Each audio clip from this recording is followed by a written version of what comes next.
Hey, Hare Krishna, everyone. Welcome to the Thursday Learning Bhagavatam class.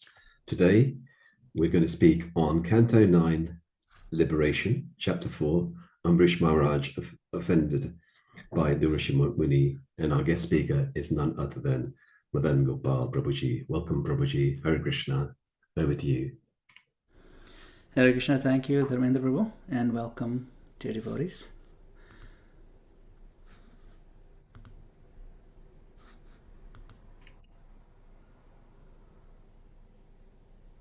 So first of all, I want to sincerely thank all the amazing devotees of the ISKCON London Soho Temple for inviting me to be part of this very special forum, especially Dharmendra Prabhu for coordinating this as well. It's so deeply inspiring. There's something inspiring about what you're doing here, systematically exploring entire chapters of the Srimad Bhagavatam in a thoughtful, devotional, and thorough way. In our world where attention is fragmented and spirituality is often reduced to, sound bites, this kind of deep, patient, reverential study is not just rare, it's transformational. It reflects a genuine desire not just to hear the Srimad Bhagavatam, but to enter into it, to live with it, to allow it to shape our consciousness from within. So I feel very grateful and honored to be among all of you today. Now, as we turn to this particular chapter, we're not just stepping into a story from a distant time.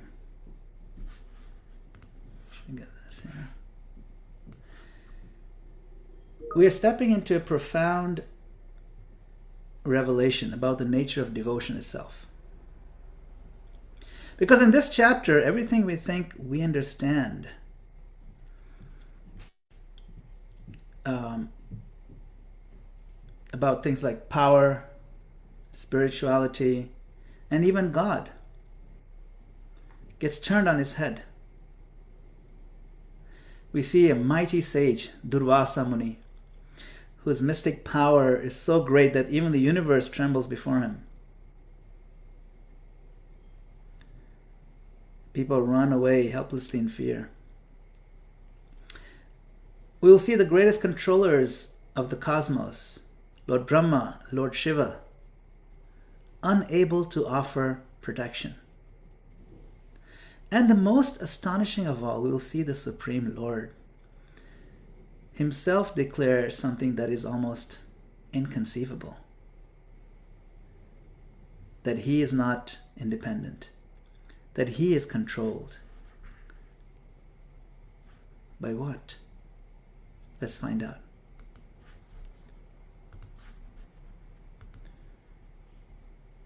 So today we enter into this very extraordinary, one of the most emotionally powerful chapters in the entire Bhagavatam.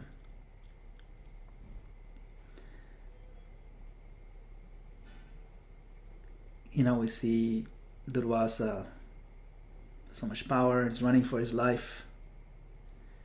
We see the greatest controls, like, of course, like I mentioned, Shiva, Brahma, they can't help him. And then, of course, Lord Vishnu himself says what? I am not independent.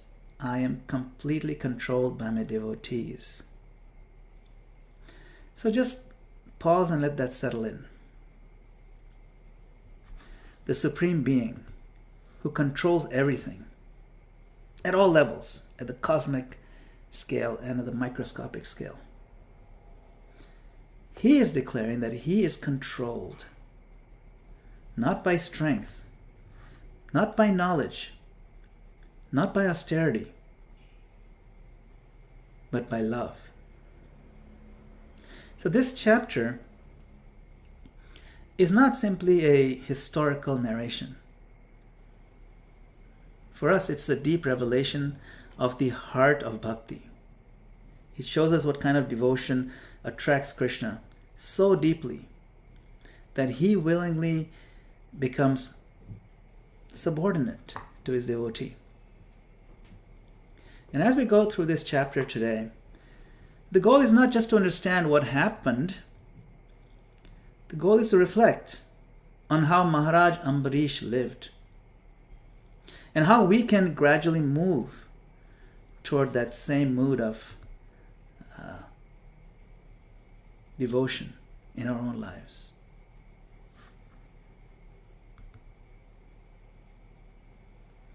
So to really appreciate this chapter, it helps to see how beautifully it unfolds. It begins with the story of Nabhag, which may seem like a simple background story, but it actually establishes the foundation of integrity and surrender. From there, we are introduced to Mahārāja Ambarīṣa, whose life becomes a living example of perfect devotional practice. And in the midst of living such immense opulence, he's able to just be simple-hearted devotee. And finally, the chapter culminates in this dramatic and intense encounter between Ambarīṣa and Durvāsā Muni, which reveals the supreme position of the devotee. Throughout all of these sections, one theme quietly but powerfully runs through everything. And see if you can catch elements of it. That devotion to the Lord is higher than power, higher than knowledge, higher than influence, higher than mysticism, because it controls the Lord. It's quite outstanding, quite astounding. So the story begins with Nabhag. And at first glance, it may feel like a side narrative, almost like a prelude before the main story begins. But actually, and many devotees may not even know this story. Everybody knows the Ambarīṣa story in Durvāsā, but this one is not so much narrated. But if you look carefully, this section is quietly setting the entire tone for everything that follows. Now, Nabhag had been away for a long time, living in the Gurukul, absorbed in study and discipline, service to his spiritual master. Years pass in that environment. And when he finally returns home, you can almost imagine the anticipation. He is coming back not just to a place, but to a family, to a kingdom, to what should naturally be his inheritance. But instead of being welcomed into that space, he walks into something quite shocking. His brothers, assuming that he would never return or would never take up household life, he'll just stay brahmachari, he'll stay in the forest. His brothers already divided the entire kingdom, estate, if you will, the whole inheritance amongst themselves. Everything has been claimed. Everything has been allocated, everything has been settled without him. And then comes a moment that feels almost surreal. When Nabhag asks very simply, "What is my share?" They respond, "Your share? Your share is our father. He's your property."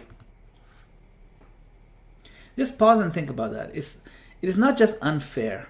It is dismissive, almost casually cruel. The sense of being overlooked, excluded, even taken advantage of.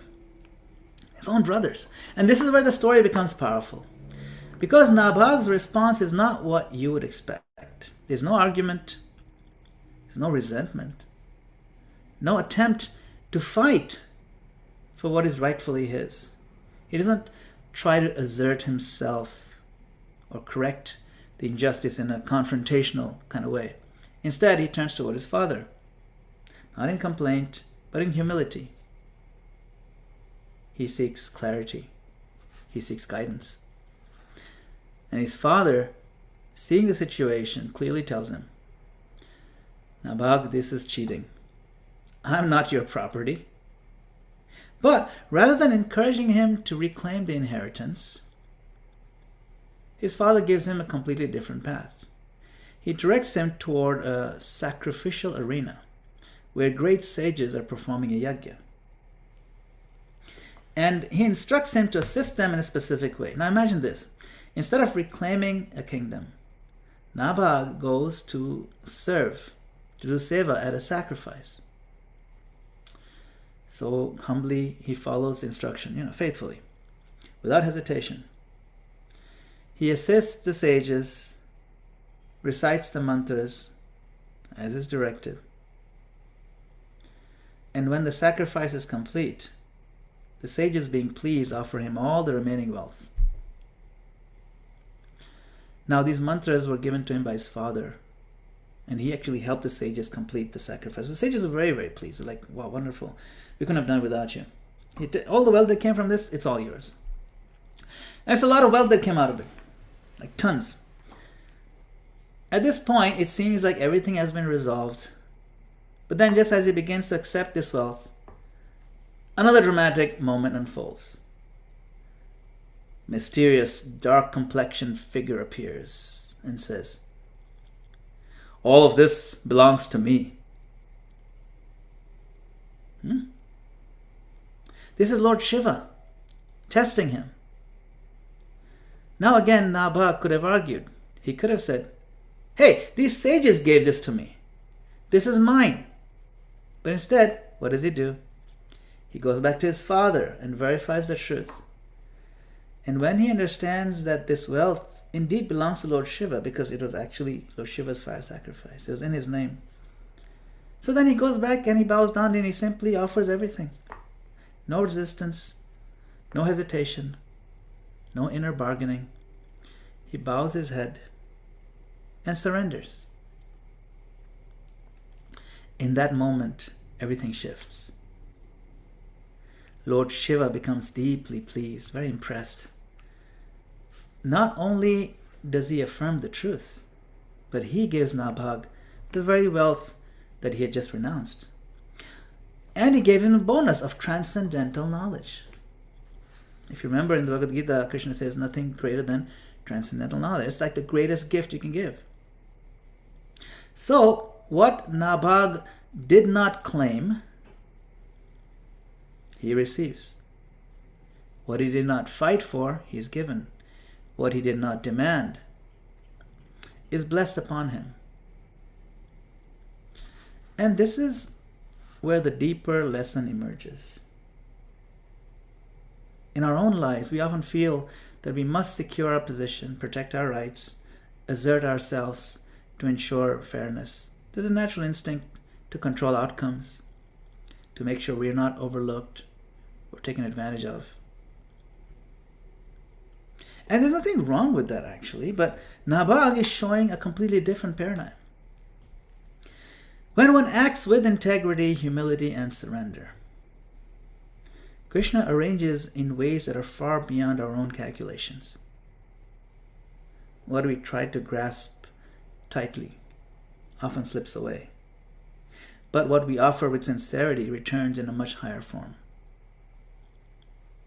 So the story is not about passivity, it's about trust. A deep, quiet trust that when we align ourselves with dharma and devotion, the ultimate arrangement is not in our hands, but in Krishna's hands. And that arrangement is always better.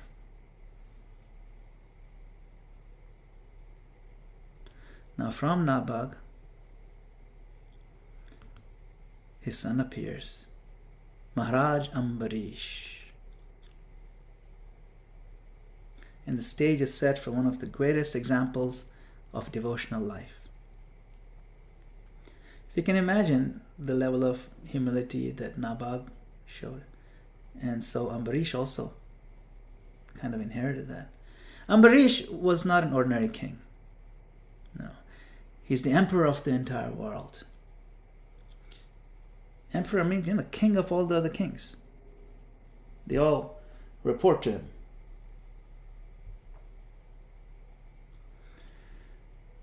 He possesses unimaginable wealth, power, influence. By any material standard, he has everything a person could possibly desire. And yet, what defines him is not his power, it is his detachment. Because he clearly understands all of his opulence is temporary. He compares it to a dream. Something that appears real for a time, but ultimately disappears. And because of this clarity of his mind, he is not captivated by it. It's important for us because often we think that spiritual life means giving up everything externally. But here we see that real renunciation begins with vision. When we truly understand the temporary nature of material things, an attachment naturally loosens, just loosens in our heart. What makes Ambarīṣa especially relevant for us is that he does not reject his position. He transforms it. And that's the essence of Yukta Vairagya. Yukta Vairagya means appropriate renunciation. Yukta means connected. You connect everything with Krishna. In that way you renounce your claim over it, your exploitative gaze over it. That's Yukta Vairagya. So he uses everything he has in Krishna's service. His wealth becomes a means of worship. His kingdom becomes an offering. His responsibilities, which he has to do, which he does, they become expressions of devotion. This is such a powerful lesson for us, especially for those of us living active lives in the world. We're not necessarily meant to walk away from everything. Rather, we are meant to bring Krishna into everything. Because you can't walk away from everything. It's not possible. So the real question is not, what do I have? But how am I using what I have? How am I using it? That's the question.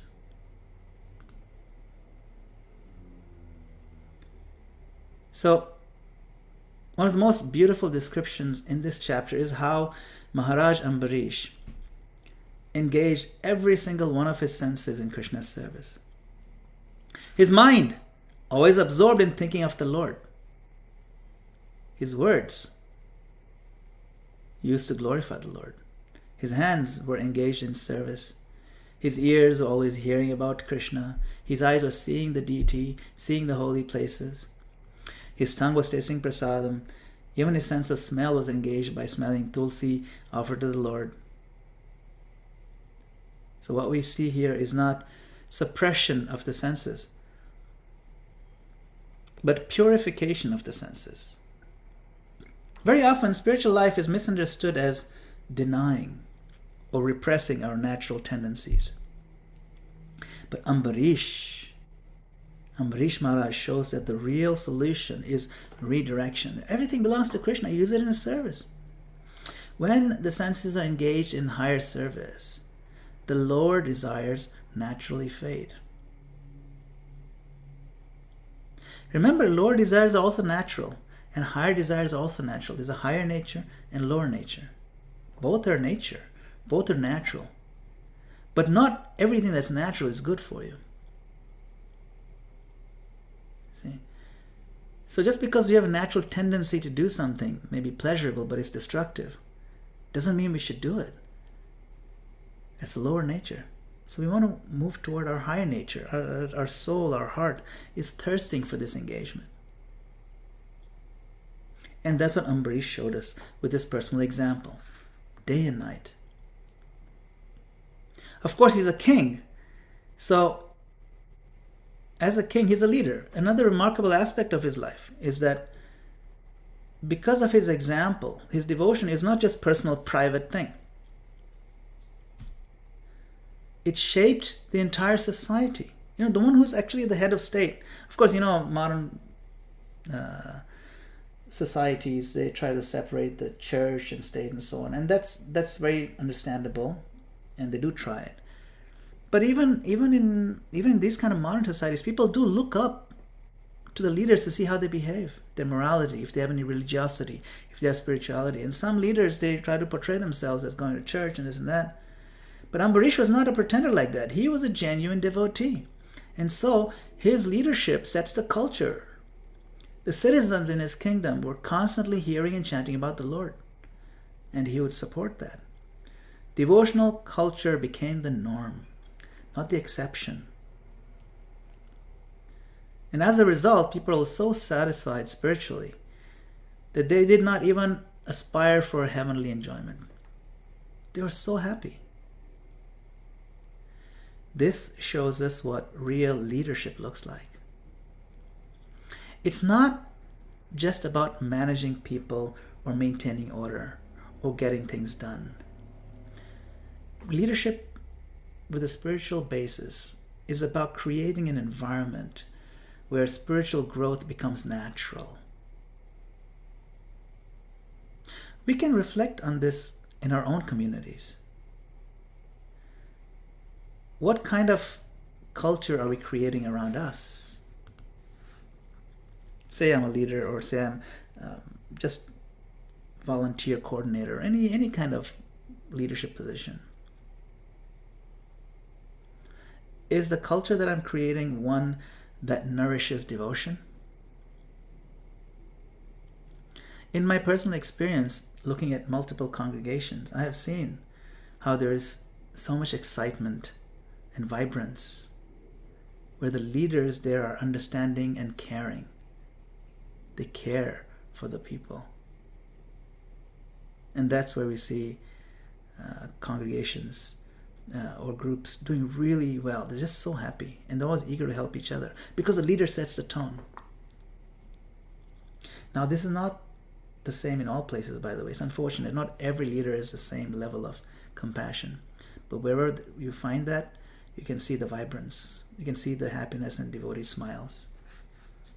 You can see it. So the leadership does affect, in a deep way, the morale and the spiritual trajectory of the people. It's something for all of us to reflect on.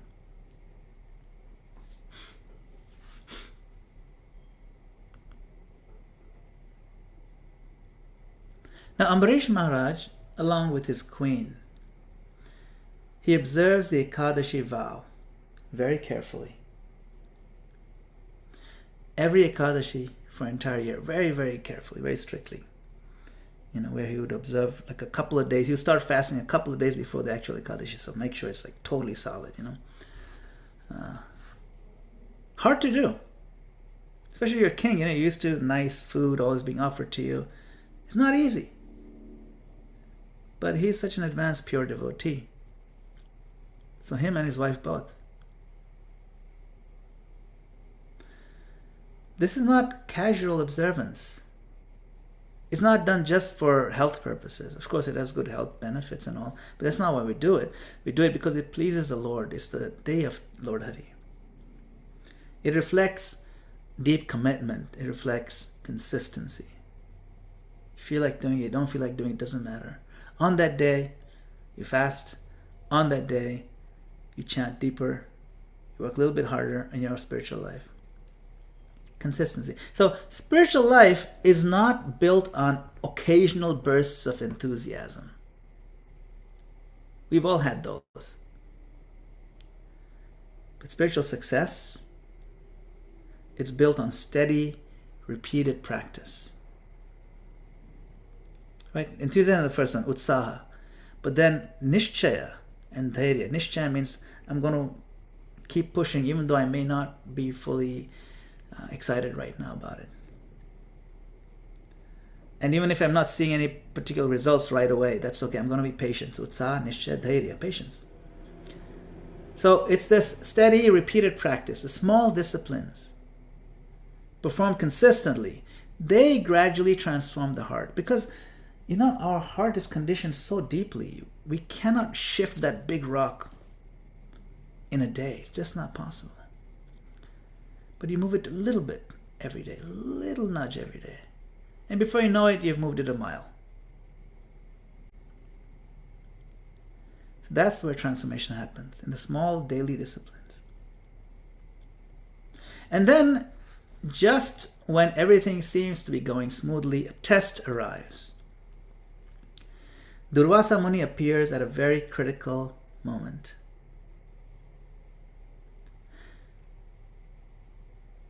And this is often how it works in our own lives as well, isn't it? Just when we're trying to do something sincerely, some unexpected challenge arises. I mean, I've just mustered up enough courage to do something good. And then some situation just takes all the air out of my balloon. Some challenge. Why now? Ambarīṣa now faces a delicate situation. Of course, Durvāsā had come. Ambarīṣa said, please come, we'll break our fast together. Durvāsā said, yeah, sure, I just need to go and take a dip in the river. I'll be back. He is facing a dilemma, a delicate situation. The time to break his fast is about to expire, and at the same time, the guest has not yet returned. Now remember, actually,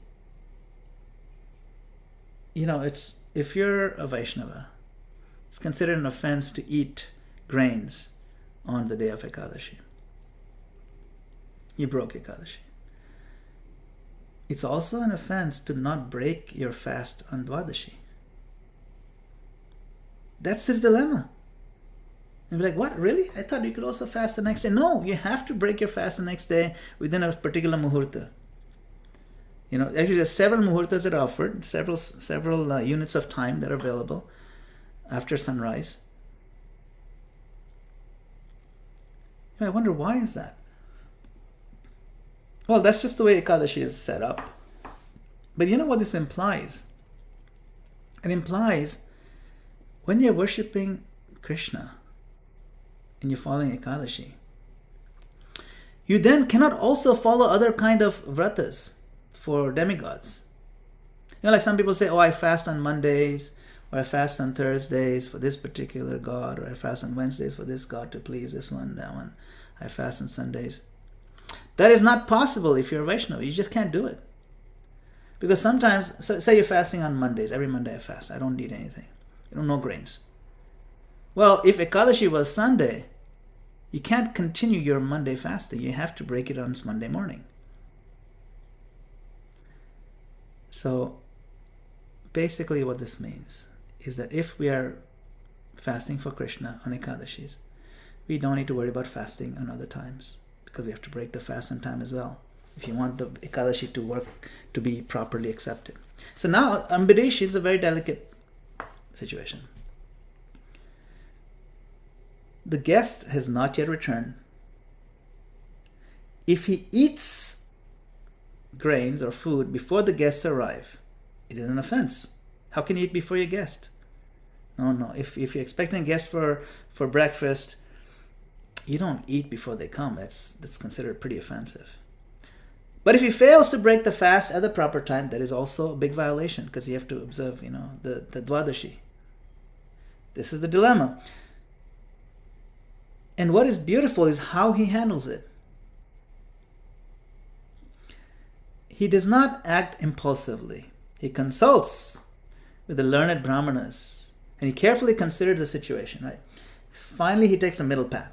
He says, is it okay if I just sip some water from a cup? I'll just drink a little water, which is considered breaking the fast, because he was doing Nirjala Ekadashi. He didn't drink any water all those couple of days.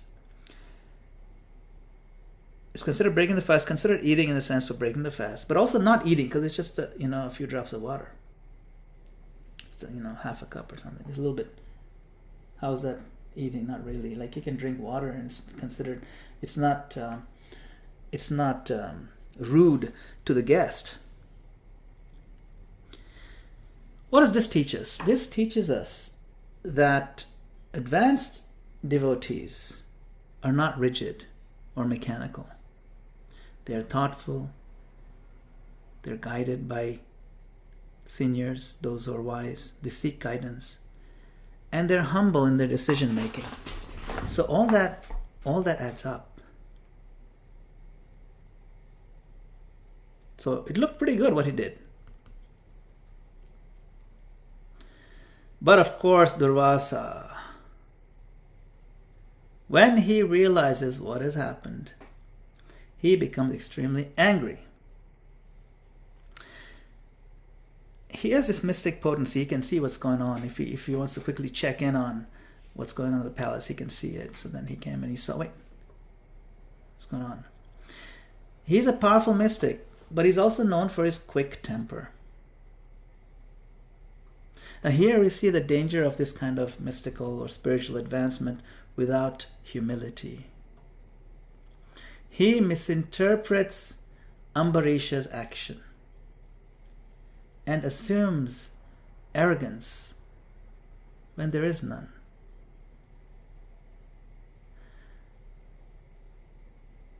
In his anger, he creates this fiery demon to destroy the king. Now, how is that commensurate with the offense? He said, no, I'm going to create a demon. It's going to burn you.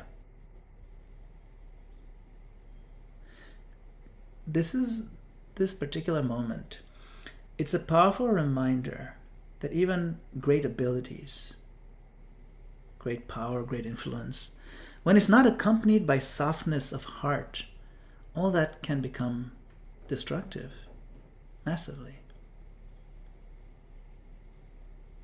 Something for us to cultivate, generosity of our assumptions. Sometimes when someone does something, we assume that, we could assume a few different ways. Oh, maybe he meant it in a good way. Maybe he meant it, no, definitely he meant it in a bad way. For sure. There's no other option. I know him. He's just a bad, arrogant guy. No. It's very important for us to be genuine and generous. Generous in our assumptions when we're trying to judge someone else's behavior. Especially if it can go either way. We should be very careful. And especially if it's kind of seems out of character for a person. Like Ambarīṣa was not known for being rude. He was known for being humble. Globally.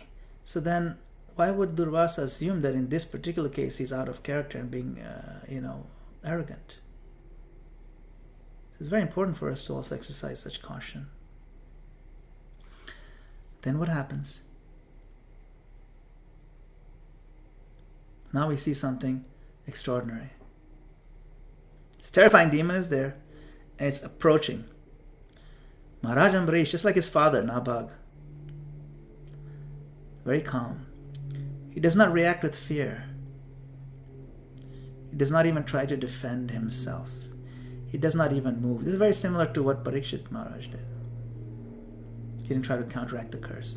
He just remains fixed in his devotion, like Prahlāda Mahārāja. And in that stillness, Krishna intervenes.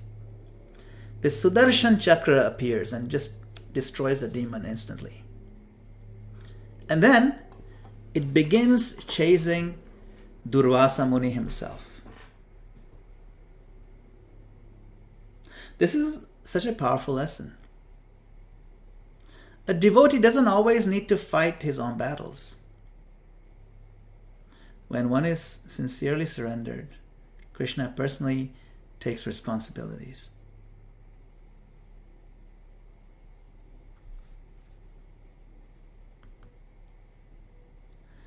Durvāsā now runs everywhere, seeking what? Protection from this blazing Sudarshan. He goes to Brahma. So Brahma says, I can't help you. Brahma is like the top demigod, right? So desperately, he then goes to Lord Shiva. Lord Shiva says, I can't help you either. Sorry, this is Sudarshan we're talking about. I don't mess with that. I don't play with that. And finally, he reaches Lord Vishnu, the owner of the Sudarshan Chakra. So at least, he says, my Lord, I'm sorry, please call off your Sudarshan. Looks like it came from your finger. And here comes the heart of the entire chapter. Lord Vishnu tells him, I am completely under the control of my devotees. I cannot do anything either. What? This is one of the most profound statements in all of Scripture, actually. It tells us that Krishna is not conquered by power, knowledge, or austerity. He is conquered. He is conquered by love. Unconditional, selfless, pure, devotional love. And not only that, he refuses to intervene because the offense was committed against his devotee. So he directs Durvāsā back to Ambarīṣa Mahārāja. You have to go back to Ambarīṣa. You can't. I don't even have the power to stop Sudarshan here at this point. That must have confused Durvāsā tremendously.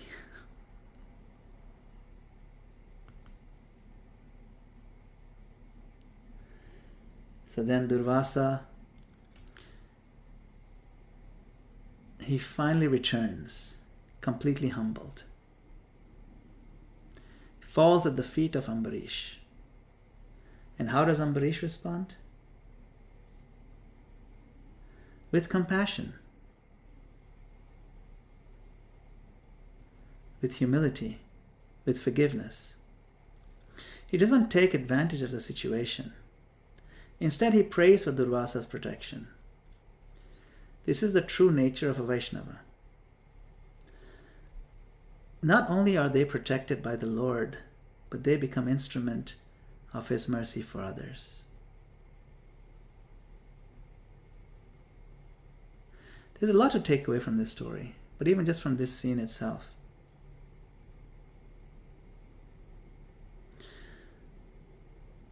You can see Ambarīṣa did not fight. We know even Prahlāda didn't fight with the elephants that came to trample him. Oh, he didn't fight with Holika. Right? We know Haridas Thakur didn't fight. Nabhag earlier on didn't fight for his right.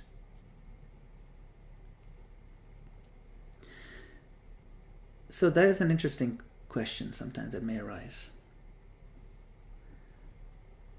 When do we fight? When do we not fight? See? So, something for us to think about. See, when it comes to himself or his own pleasure, even his own comforts or his own kingdom or his own personal things, like, doesn't matter. It's okay. We all have to die anyway. At some point we're going to die. It's not a big deal. If this is the will of the Lord, no problem. I have faith in the Lord that he'll protect me. Avashya rakhibe Krishna Vishvasa Palan. Even when Prahlāda was about to be thrown from the mountain, he is telling the demons who are about to throw him that you cannot destroy me. The demon's like, oh no, we're going to destroy you. By the time we throw you off the mountain, you'll be dead. So no, you can only destroy my body at the most. You cannot destroy me. I'm the soul. Soul is indestructible. So it's very interesting. So the devotees tend to have that sense of fearlessness. Krishna is pleased by that.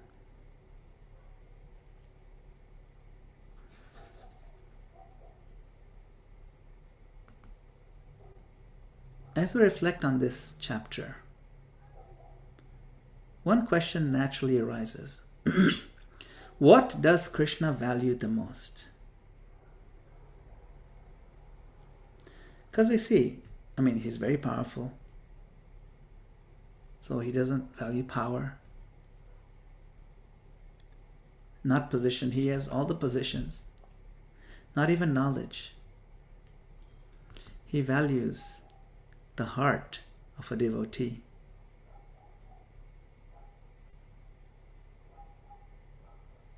It pleases Krishna when a soul turns to him. It pleases Krishna when a soul wants to be more like Krishna wants him to be. It pleases Krishna to no end when a soul, when a person, any devotee takes some time and effort and energy to share this message of Krishna with others. You know, in the Gita, in the 18th chapter, Krishna says, no one is more dear to me than one who shares this knowledge with the devotees. And just in case you might be doubting that maybe in the future he'll change his mind, he said no. In the next verse he says, and in the future, no one should ever take that place. No one be more dear. Number one is the one who gives this knowledge, Krishna consciousness, to others. That person is very dear to me. And Ambarīṣa was a preacher. He may not have been going out on book distribution, but he was a preacher by his personal example. Everybody looked up to him.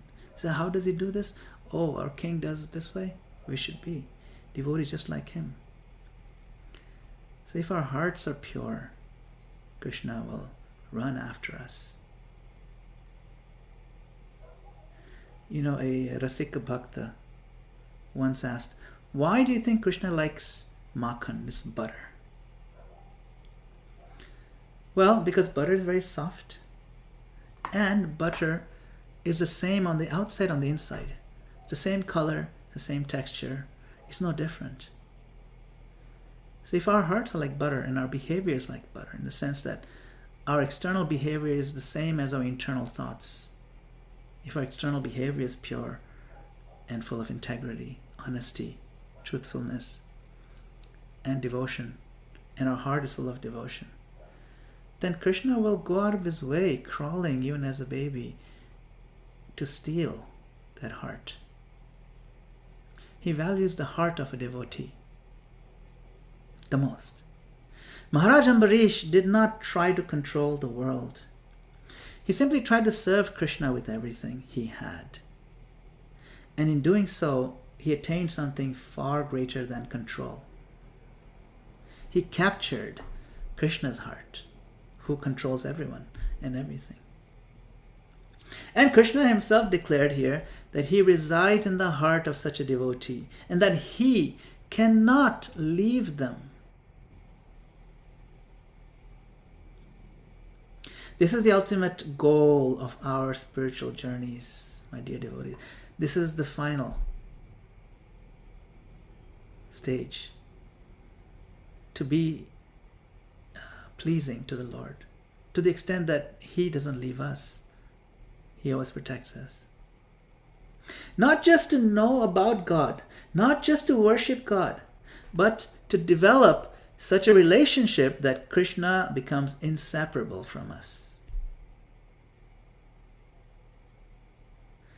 So as we reflect on this today, we can think very simply, where is my heart? And what is it attached to? Because wherever our heart goes, that is where Krishna will choose to reside. He says in the Gita, I'm in the hearts of everyone. But do we want a comfortable place for him to stay? Or a place where he'll just tolerating? And if even gradually, little by little, we begin to offer that heart to him, then one day, just like Ambarīṣa, we will find that Krishna has offered himself to us in return. Thank you very much for your kind attention and your valuable time. Let us, with our full heart, always chant Hare Krishna, Krishna Krishna, Hare Hare, Hare Rama, Rama Hare Hare. Shri Prabhupada ki jai. Jai. Thank you very much. Hare Krishna. So I've left enough time if anyone has any comments or questions. Okay, Hare Krishna. Thank you, Prabhu, for a wonderful class. Could I go over to Gail Mataji? If you'd like to ask your question, please, Hare Krishna. Hare Krishna, Prabhu. Hare Krishna, everybody. Yes, when you were saying the Nawab, not Nawab. What was his name? Ambarīṣa's father. Yeah, and his brothers very unjustifiably denied him his share of inheritance. So Krishna has assigned a quota for everybody. And therefore, he would not have been wrong to fight for his share. So when is it right and when is it wrong to fight for one's share? I mean, I'm not talking about even for selfish reasons, you know? So, I'm just trying to understand his not fighting. It's a good question. I was thinking of the same thing, especially if you look at the Gita. Because Krishna is telling Arjuna, you should fight. This is your right. This is your kingdom, isn't it? Mm. Why is he telling Arjuna to fight, and why is Nabhag and Ambarīṣa and others, why are they glorified for not fighting? Nabhag is being cheated and does not fight. Arjuna was cheated in the sense, Yudhishthira was cheated and he was conflicted, and Krishna tells him to fight. So which is correct? The answer lies not in the action of fighting or not fighting, but in some deeper factors. So one is the dharma, which is his role. The other is his consciousness and motivation. And the other is the divine instruction. What's the context, right? So let's look at dharma. Nabhaga and Arjuna are not in the exact same situation. Nabhaga is functioning in a personal family inheritance situation. He's not defending society. He's not upholding justice for others. He's not acting as a protector of citizens. This is a private civil case, if you will. It's a private loss. Arjuna, on the other hand, is a Kshatriya on the battlefield where dharma itself is at stake. It's a systemic thing. It's not just personal. Mm-hmm. The Kaurava has taken his right to rule and administer justice, really. So Krishna's instruction is not that fight because you're angry. No, fight because you're the assigned upholder of dharma, the protector. Mm-hmm. Okay, so that's one angle, right? Nabhaga's dharma did not require him to fight. Arjuna's dharma required him to fight. That's the key difference. Now, let's look at inner motivations, even more than the external thing. Nabhag didn't fight because he's not attached to the property. He's not driven by ego. He trusts the higher arrangements. His avoidance of the fighting is not weakness. It is detachment and surrender. Arjuna, on the other hand, his avoidance of fighting, there are several reasons. We studied that when we learned Gita. Right? He's overwhelmed by emotion. He's attached to relationships. He doesn't want the discomfort. And Krishna challenges him precisely because his avoidance is coming from confusion, not realization. You see. So that's the motive on the inside. So those are some different angles to look at it this way. Now, the highest layer of this consideration would be, is it divine will, personal preference? Right? Nabhaga is acting under guidance from his father. He got the guidance from his father. And then he ultimately aligns with the truth when he's tested by Lord Shiva. So he keeps submitting to higher authority. Mm-hmm. See, so that is his authority. Arjuna also receives instruction from his authority, Krishna. So then the question can be raised, am I acting based on my own impulses, or is it based on higher guidance and dharma? Am I really seeking guidance from some authorities? You see, that's also an important factor in both these comparisons. So when should I fight, when should I not fight? When you're protecting dharma and not your ego, then fight. If you have specific responsibility toward others, like Arjuna had, then fight. If injustice is going to spread, if you're passive, then you have to fight. You see, if you're guided by higher principles, by higher authorities, not personal impulse, then fight. It's better not to fight when the issue is personal loss or even insult. Forget it. Who cares? I'm insulted. I have to, defend my honor. No, forget it. If your fighting is driven by entitlement and ego, then we don't want that. So sometimes the higher arrangement, typically actually, it unfolds through patience, especially when it's our own ego and things like that. So those are some of the considerations we have to weigh when making that decision. Okay? Okay. Thank you, Prabhu. Thank you, Gil Mataji. You always asked some very deep questions. I really appreciate your questions a lot. Thank you. Thank you. Sadhu Mataji, would you like to ask your question, please? Hare Krishna. Hare Krishna, and thank you very much for today. I'm kind of confused because, as you say, Durvāsā Muni could see, because he was a mystic man, so he could see that Ambarīṣa had ate something, break his fast. Couldn't he see that Ambarīṣa has done it by asking his guru, his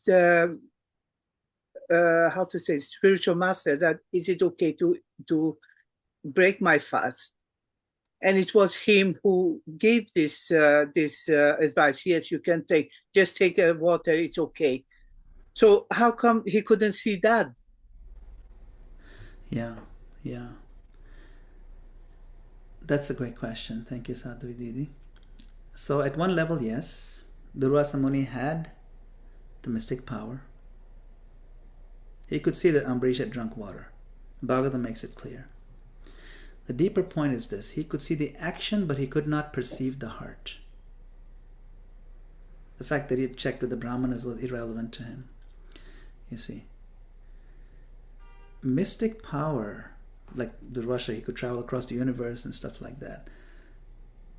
Mystic power does not equal the purity of heart. Sometimes when your heart is not pure, you only see what you want to see, and you refuse to see what needs to be seen. You just decide to be angry, and you want to then kind of fan your own anger, because he indulged in anger. You see, so Durvāsā, he saw that he drank water. He didn't see that he did it with hesitation, with consultation, with devotion. His motive was just so that he could keep the vrata. See, now another lesson for us to learn is that anger distorts our perception. That's very human. When we allow anger, see, lust, greed, anger, envy, when they're in our heart, intelligence goes out. Intelligence and anger cannot stay at the same time. It's either you have intelligence or you have anger. Same thing with lust. Either you have lust or you have intelligence. You can't have both. If lust takes over, the intelligence goes out. That's why we see these Rhodes Scholar presidents and all, and prime ministers and heads of state. And when the lust takes over, they don't care how big a scandal is going to be, because intelligence cannot be there at the same time. You just toss it out the window. Same thing, lust, greed, anger, envy. So what happened to Durvāsā was, his ego was very solid. It's very human, by the way. This is something to see. It's relatable. We can relate to Durvāsā. First of all, he already had a temper of quick anger, right? Temperament. And once that emotion was triggered, his perception became filtered. When the mind becomes disturbed by anger, we assume motives. We start shouting, we start yapping, and we assume the other guy motive was wrong. We jump to conclusions. We interpret actions negative. Like I said, we're not generous with our assumptions. Even in our own lives, this happens constantly. And if we keep giving a barrage, it's very hard to take those words back. And those are the kind of episodes that can break hearts and break relationships. Marriages break apart because of a bout of anger, because misplaced assumptions. Because when anger comes up, this is very real. Instead of asking, let me understand what happened, he said, this is an offense. that jump tells us that his ego, his identity is a powerful stage. This sage is very present. You see. Now contrast with Ambarīṣa's consciousness. Ambarīṣa was in an impossible situation. Honor the guest or honor the vow. What did he do? He actually did both. He consulted brahmanas, this, that. He remained mentally absorbed in Krishna. He prayed. So it shows that even in a tight spot, the extraordinary clarity of Ambarīṣa. You see.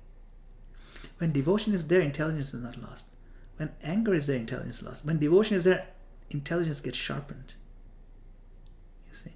Heart gets softened, intelligence gets sharpened. You ask the right people, you do the right things, generally speaking, because your motive is right.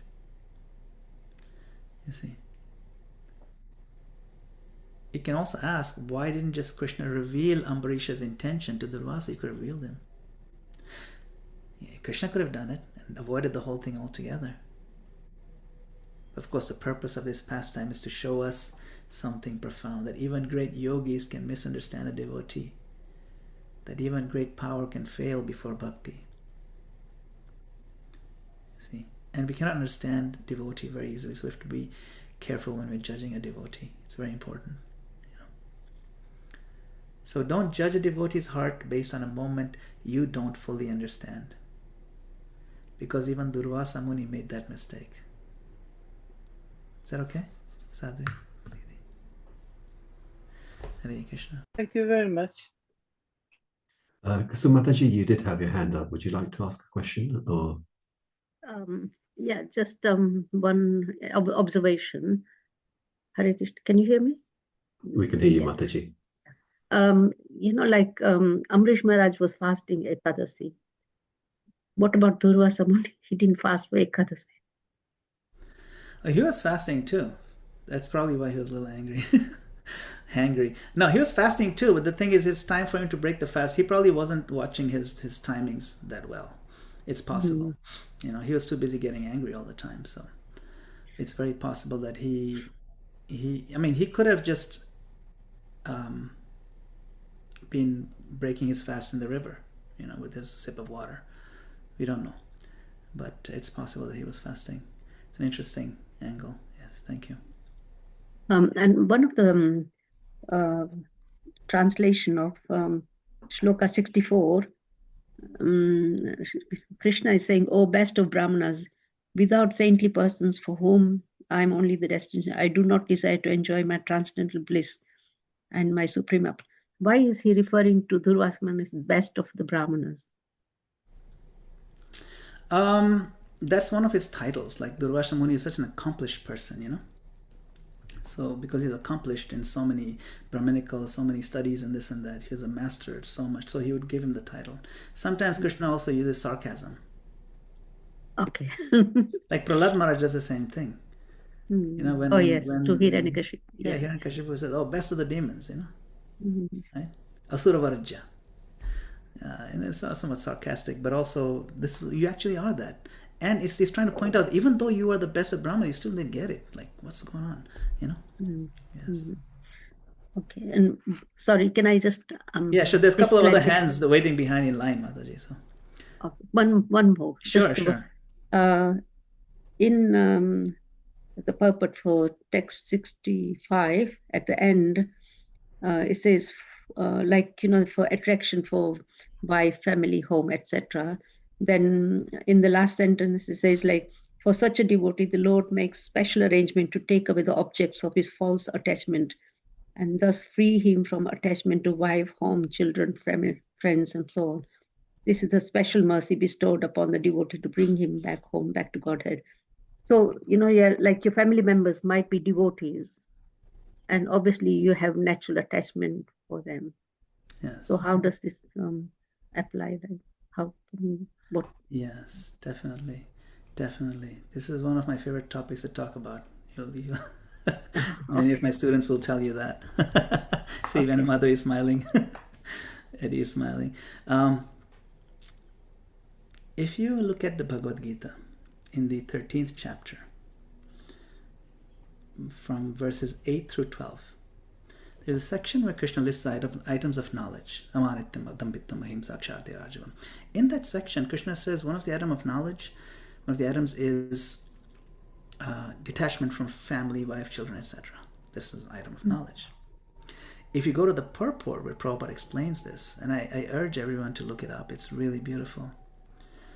Prabhupada does say that as for family, children, wife, home, etc., it is not that one should have no affection for these, attraction for these. These are natural objects of affection. See, and he says then to make a family life happy, you just do 4 things. You chant Hare Krishna, you worship the deity, you read Srimad Bhagavatam and Bhagavad Gita, and you offer bhoga, and you take prasadam. If you do these 4 things, your family life will be so happy you don't need to leave them. You don't need to develop detachment from them. See, so he gives the key. So if you're already doing that, there's no need to run away. In fact, you'd be better staying with them because that gives you structure, strength. So if your family is already very conducive, very supportive, there's no need. But these kind of injunctions, they're meant for when the family is either not supportive or antagonistic, or family members are, like, you have developed such a strong selfish mentality towards them yourself that you should abandon that. These are Krishna's people. These are not for you to enjoy and exploit your family members. Try to be a devotee. Don't try to be a exploiter of your own family. This is to help with that kind of mentality, you see. But if you're already very healthily moving towards Krishna together, there's really no need to become antagonistic or to now artificially say, I don't need affection to my family. Ultimately, we have to give up that internal connection to the family as well. Queen Kunti in her prayers, you're familiar with Queen Kunti's prayers in the beginning, where she prays that, my dear Krishna, please cut my ties of affection. Pandushu Vrishnishu. Pandushu means my husband's side of the family, and Vrishnishu means my father's side of the family. Pandus and the Vrishnis are both pure devotees. They're wonderful devotees. Yet she's praying, please let me not be attached to them. Why? Not that she wants to give up their company. No, that's not what she's asking. She's saying that every time I see them, I don't see that this is a devotee of Krishna and then my son. No, first this is my son, then devotee of Krishna. And I want that my part to come out. I'm only yours. You should be my first love, Krishna. I want you to be that position. Therefore, you see, understand? It's not that I should now start being cold. I wish they were far away from me. No. I love hanging out with my boys. They chant Krishna's name. It's wonderful. But Krishna, please free me from this ego that they're mine, that this is my son who's a devotee. No. Your devotee happens to be my son. Let me think of you, Krishna, first. You understand the difference?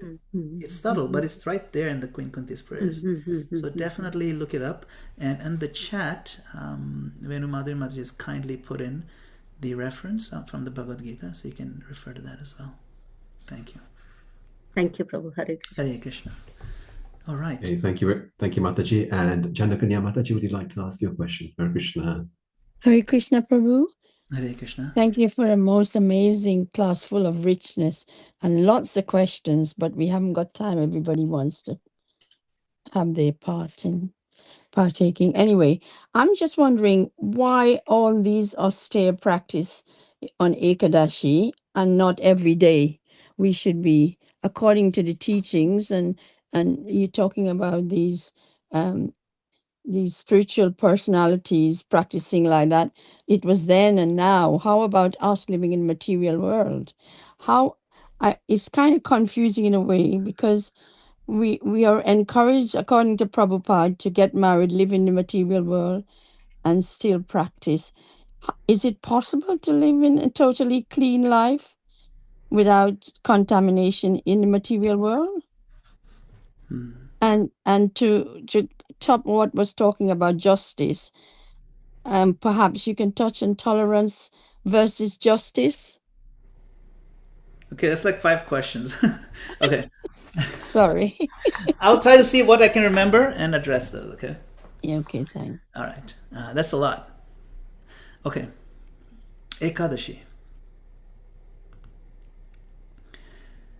Why not do it every day? Why have something like Ekadashi as a special day? So the answer lies in our level of conditioning. Human psychology, human physiology, sustainability, rhythm. We need intensity in our lives, but intensity needs rhythm. Spiritual life is not meant to be constant extreme. If we try to live at the highest level of austerity every single day, then one of two things can happen. One, we may burn out because it's unreasonable for our conditioned state. Or two, we may become mechanical. So what Ekadashi does, it creates a sacred rhythm. It's like a spiritual pulse in our life. Most days you do steady practice, and Ekadashi you do intentional intensification. You see, that contrast deepens the experience. Think of it like rhythm of music. If every note is loud, nothing stands out. You know how sometimes the music goes loud and then soft again if you heard classical. But when there's variation, the beauty comes alive. It's a rhythm. Even when someone is speaking, if the person speaking is the same monotone, you can't listen to them for too long. It's so boring. So, the Ekadashi also has a special significance itself.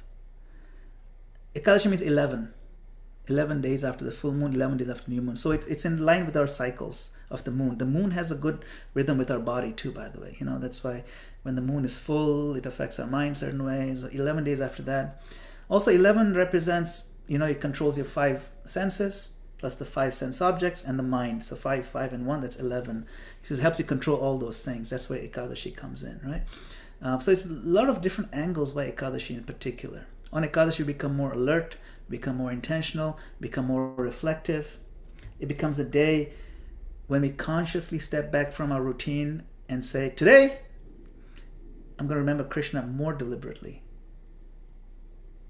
Now, what happens, it trains it to be like that daily. But if you have one day or 2 days in a month that does that, then you boost yourself beyond your comfort zone, at least for a little bit. And then as you do it more and more, you realize, actually, I should be doing it every day, So it becomes natural.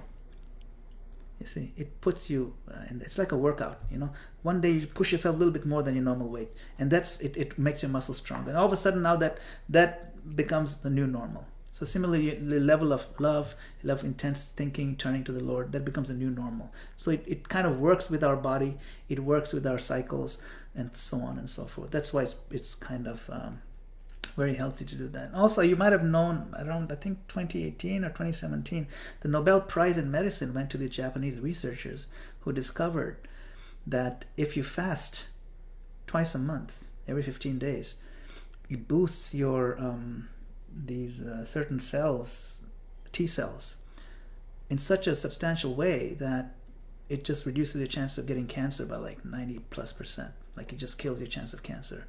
So if you fast on Ekadashi completely, regularly, your cancer chances go way down. So these are amazing things that they're discovering in research. You know what I'm saying? And it shows that it's in line with our scripture. So there's many reasons why Ekadashi has a particular cadence and rhythm. But you look like Dhruv Mahārāja, he fasted so intensely. And not just Ekadashi, he just went day after day after day. He was even just taking a breath every 3 days. So we can't imitate someone like that, but it's possible. He just moves really quickly through that whole thing. We don't need to do that. We just need to do this normal, avoiding the grains and beans, and pray to the Lord. Our main job is to please the Lord. The Lord is pleased by this endeavor. Our process is not intense austerity. Our process is susukam kartam aveyam. Take prasadam, dance, chant, and go back to Godhead. It really, it's pleasing to the soul from day one. And when we die, we don't die. We transition to Krishna's planet. So it's a very sweet process.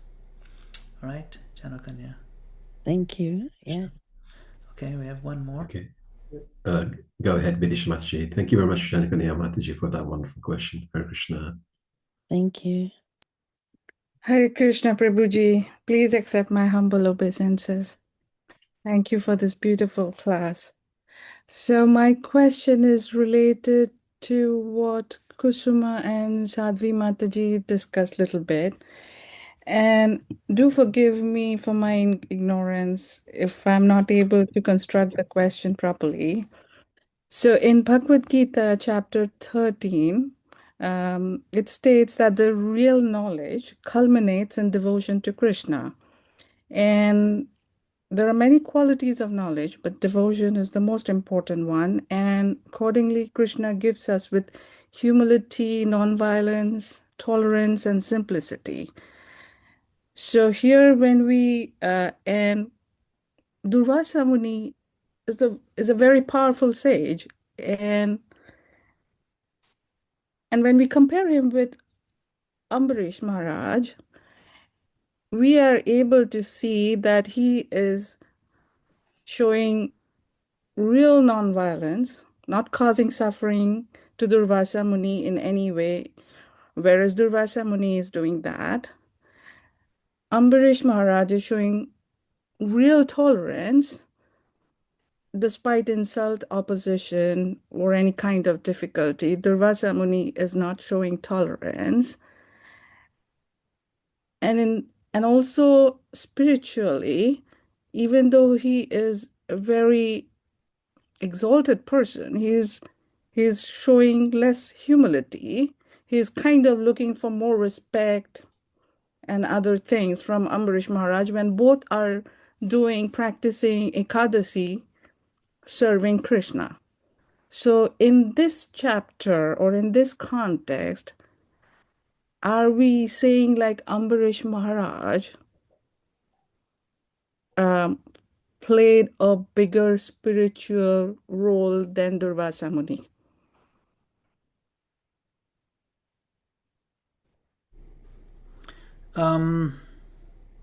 Actually, Vidisha, that's a great question. It kind of touches upon a very important question that many people who are observing us from the outside ask also. Especially, say, I take up Krishna consciousness, I've just started doing it, and then someone says, hey, I thought you were Hare Krishna, how come you get angry so easily? What kind of devotee are you? You know, people think that just because I've taken up some spiritual process, I should be perfect within a week or two or within a year in every way. That I'll be completely free from these things, you know. So yes, at a surface level, it looked like we're comparing two devotees and concluding that one is greater than the other. But this episode, what the Bhagavatam is doing, is actually more subtle and more instructive than just ranking. Okay, this is a top-class devotee and this is, okay, a low-class devotee. No. Like you mentioned in the Gita, right? Chapter 13. Humility, tolerance, nonviolence, simplicity, freedom from pride. That's the standard given by Krishna. It's very clear. Yeah. So spiritual advancement, you measure it by transformation of character, not accumulation of power, right? That's pretty clear. Now, if you look at Durvāsā and Ambarīṣa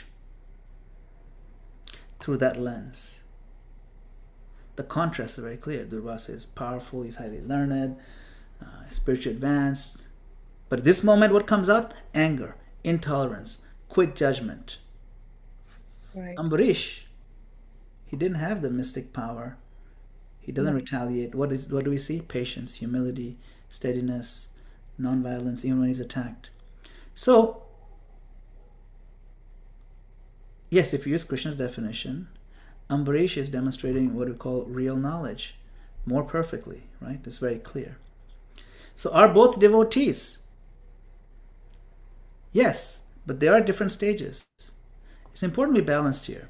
Durvāsā is not an ordinary person. He's a great sage and devotee. Right. But like many powerful personalities in the Bhagavatam, he represents a stage where there is advancement, but not complete purification of the ego. And Ambarīṣa represents something more refined. He represents the pure devotion, Shuddha Bhakti. So, you know, instead of saying Durvāsā is not a devotee, better way to say this is that Durvāsā represents devotion that's mixed with power and ego tendencies. Ambarīṣa represents devotion that is purified of those tendencies. So now, what's the decision in this? Krishna himself, in this chapter, he doesn't say, in this chapter Krishna speaks, right? He doesn't say Durvāsā is wrong, Ambarīṣa is right, in a moral sense. He says something deeper. He says, I am controlled by my devotees. And he refuses to protect Durvāsā until Durvāsā goes back to Ambarīṣa. This is not a small statement. This is Krishna revealing to us that the devotee who embodies humility and tolerance and surrender, he has a special place even above great mystics. So instead of thinking in terms of bigger or smaller role, it's more accurate to say that they're playing different roles and revealing different truths. You see, like you said, bigger or small role. No, Durvāsā, he is revealing the limitation of power without humility, and Ambarīṣa is revealing the perfection of devotion. So it's not, he's the embodiment of that teaching. And this is all for us. Everything in this Bhagavatam is for us to reflect on ourselves. Where am I? What do I learn from it? What can I change about myself? Can I reflect more deeply? What about this scenario here? Is it similar to what I'm facing in life? And so on and so forth. That's the invitation that we see here. All right, Bidisha? Thank you so much, Prabhuji. Thank you. Okay. Thank you all very much. Okay.